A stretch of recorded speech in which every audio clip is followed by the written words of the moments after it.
അപ്പോൾ ഇതിൻ്റെ പിറന്നാളായിരുന്നത് രാവിലെ തന്നെ ഞാനൊരു വീഡിയോയിൽ പറഞ്ഞിരുന്നില്ല. അപ്പോൾ പ്രത്യേകിച്ച് പരിപാടികളൊന്നും ഇല്ലായിരുന്നു. പക്ഷേ വൈകുന്നേരം ജോലിയൊക്കെ കഴിഞ്ഞ് വന്നപ്പോൾ അച്ചാച്ചൻ എനിക്ക് കേക്കൊക്കെ വാങ്ങിക്കൊണ്ട് വന്നു.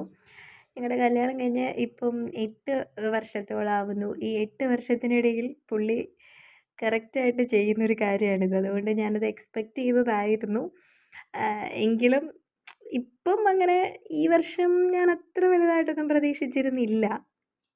എങ്കിലും നമുക്കങ്ങനെ പ്രതീക്ഷിക്കാതൊരു സംഭവം ഭയങ്കര സന്തോഷം തോന്നി. കാരണം എല്ലാം ഓർത്ത് ചെയ്യുന്നുണ്ടല്ലോ, അത് വലിയൊരു സന്തോഷമാണല്ലോ അല്ലേ അല്ലേ? എനിക്ക് ഭയങ്കര സന്തോഷമായി കേട്ടോ. അപ്പം അതെനിക്ക് ഭയങ്കര സന്തോഷം. ഞങ്ങൾ ആ കേക്കൊക്കെ മുറിച്ചു. ഞങ്ങൾ 4 പേര് മാത്രം. ഞങ്ങളുടെ ആഘോഷങ്ങളെല്ലാം മിക്കപ്പോഴും അങ്ങനെയാണ്. ഞങ്ങൾ 4 പേര് മാത്രമേ കാണുള്ളൂ. അതാണ് നമ്മുടെ സന്തോഷം കേട്ടോ. അപ്പം അങ്ങനെ അതൊക്കെ മുറിച്ച് ഞങ്ങൾ കിടന്നുറങ്ങാൻ തുടങ്ങുകയാണ്. അതാണ് ലേറ്റായത് കഥ.